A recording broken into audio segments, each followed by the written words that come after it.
This is my new favorite in my collection of portable consoles, a worthy replacement for the legendary Retroid Pocket 4 Pro. A new ergonomic design, a stunning screen, futuristic backlighting on the analog sticks, and incredible performance. Meet the Retroid Pocket 5, a console running on Android 13, capable of playing thousands of games, from classic retro titles like for Nintendo, Game Boy Advance and PSP, to hugely popular PlayStation 2 games, and even Nintendo Switch titles. In this video, we'll unbox the console, take a look at its design, discuss the software, and, as always, test a few games.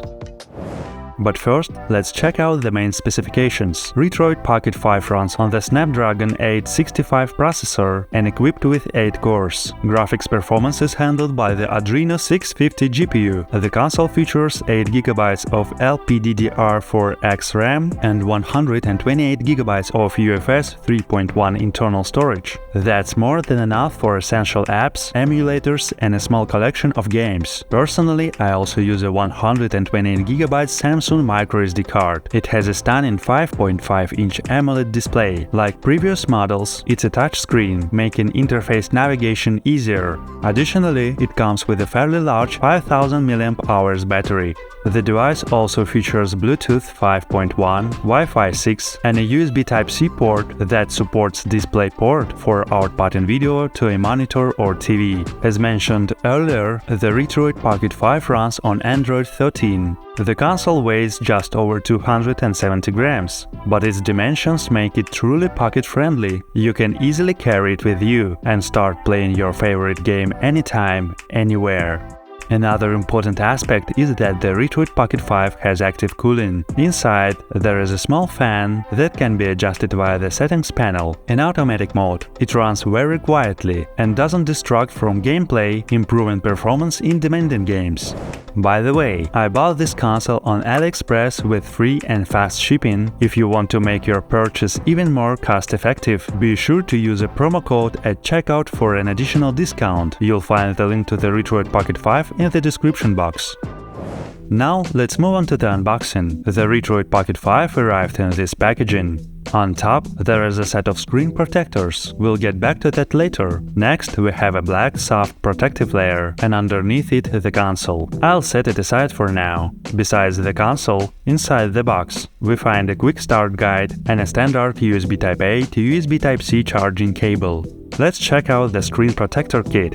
Here we have a protective film for the display and a high-quality tempered glass protector that covers the entire front surface of the console. This is a great addition to the standard package.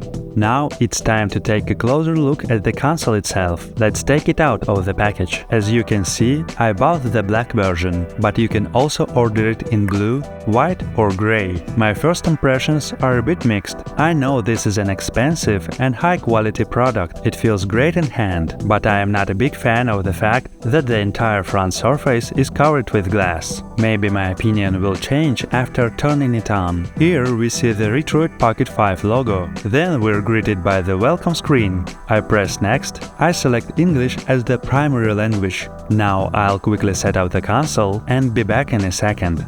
After setting up the console, my first impression completely changed. When the screen is on, you can see that it has no bezels. This gives the entire front surface a futuristic and modern look.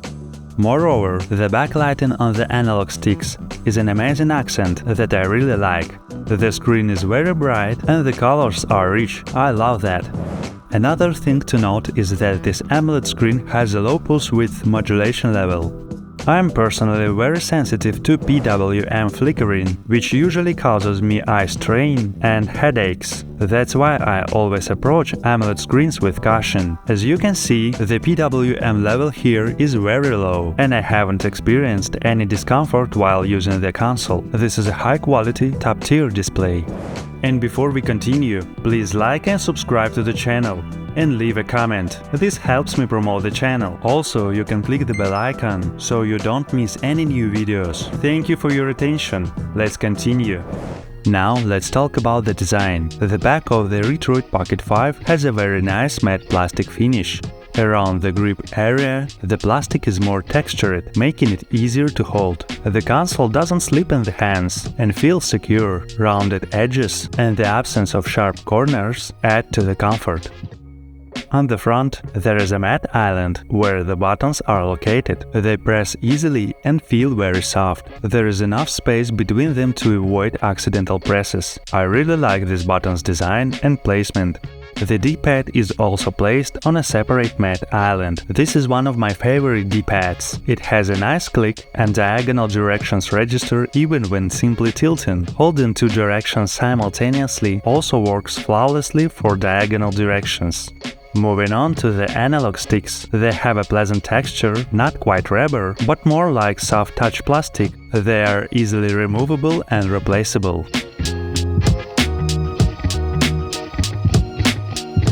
I also like that they have a large tilt angle and a smooth, soft movement. These are among the best analog sticks I've tested on a portable console. The lighting on the sticks is uniform and looks amazing. You can change the LED colors in the settings panel and even select your custom color. The home, back, select and start buttons are positioned around the screen. They slightly protrude from the body and have a satisfying click. Now onto the bumpers and triggers. They are very soft with minimal travel. Pressing them is smooth and quiet. For better tactile feedback, bumpers slightly protrude over the triggers, making them easy to distinguish by touch. The triggers are also fantastic, soft and responsive. This design makes holding and pressing them extremely comfortable. On the top edge, there are slightly raised volume buttons and a power button. At the bottom, you'll find the USB Type-C port, a headphone jack and a microSD card slot. I really like how this console looks, though the front surface picks up fingerprints easily, requiring frequent cleaning. On the console, I installed RetroArch app for emulating classic systems such as Nintendo, Super Nintendo, Game Boy Advance, Nintendo 64, Dreamcast and PlayStation 1. I also installed PPSSPP for PSP, Dolphin emulator, Yuzu and Nether SX2 for PlayStation 2. My primary game launcher is ESD, one of the best and most convenient launcher. By the way, a detailed list of emulators and apps that I usually use, along with descriptions, is available on my Telegram channel via the link in the description box. Subscribe for more interesting content. Now, let's test some games. For classic Nintendo and Super Nintendo games, I applied shaders to mimic old TV effects, enhancing the graphics and overall experience.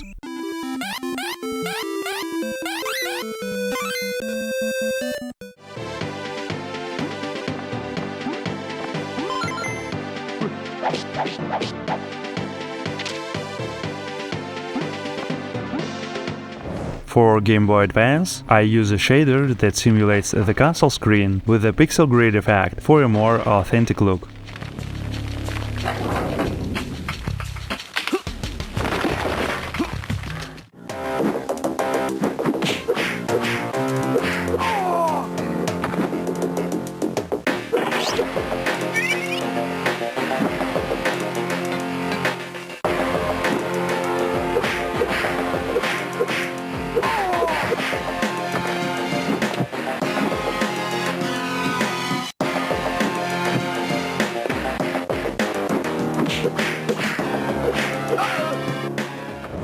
More demanding consoles like Nintendo 64 and PlayStation run flawlessly. The console stays cool and operates quietly.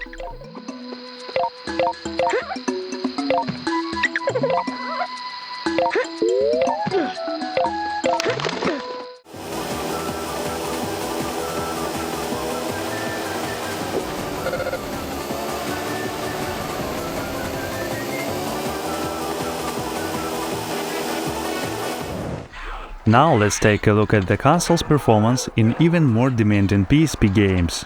Even at maximum graphics settings and 4x rendering resolution, all games run smoothly without frame drops. For PlayStation Portable fans, this console is capable of delivering the original gaming experience.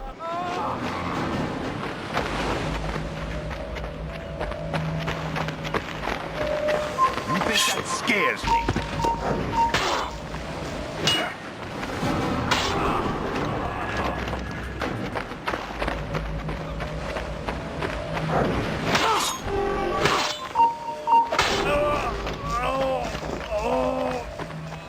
As for PlayStation 2 games, they all run perfectly without freezes or slowdowns. The console provides a good level of FPS, meaning you can play all the popular titles like GTA San Andreas, the Need for Speed series, Max Payne 2, the Prince of Persia trilogy, and many others. With such performance, you don't have to worry about graphic settings in the emulator.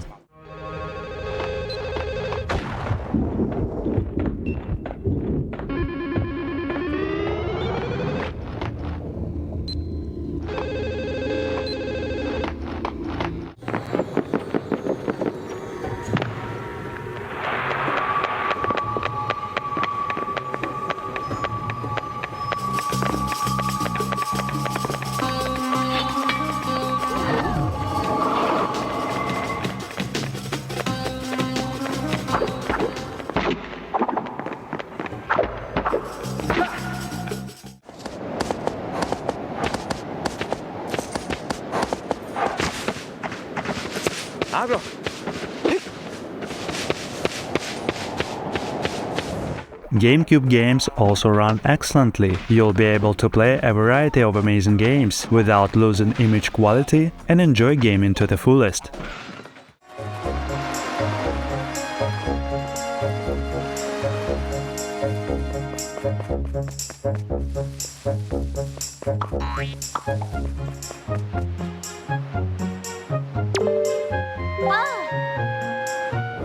The killer feature of this console is its ability to emulate a large number of Nintendo Switch games. I even managed to play The Legend of Zelda, Breath of the Wild, and many others. The only thing you need to keep in mind when launching games is selecting the right GPU drivers for the emulator. Different games may require different drivers and graphic settings, so you'll need to experiment.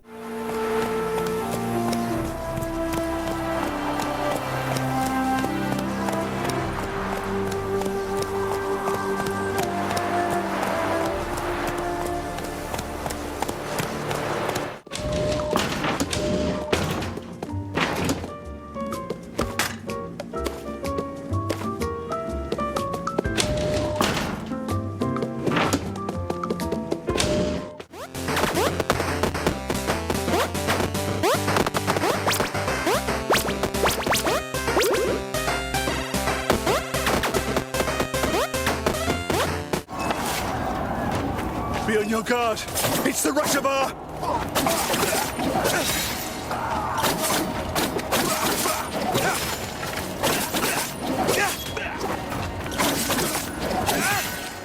As for Android games, you have access to hundreds and thousands of titles not only in Google Play but also in various communities, so don't forget about this unique opportunity. I really like this console for its capabilities and design. It's compact, has good battery life, and most importantly, it's comfortably to play both classic retro games and popular modern titles. If we compare it to the previous generation console, the Retroid Pocket 4 Pro, its performance is significantly different and the range of playable games is broader. If you want to play more modern Nintendo Switch games, it's better to choose the Retroid Pocket 5.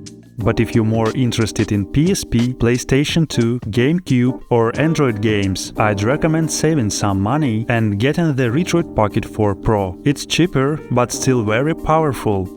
By the way, I already reviewed the Retroid Pocket 4 Pro on my channel. You can check it out via the link in the description box.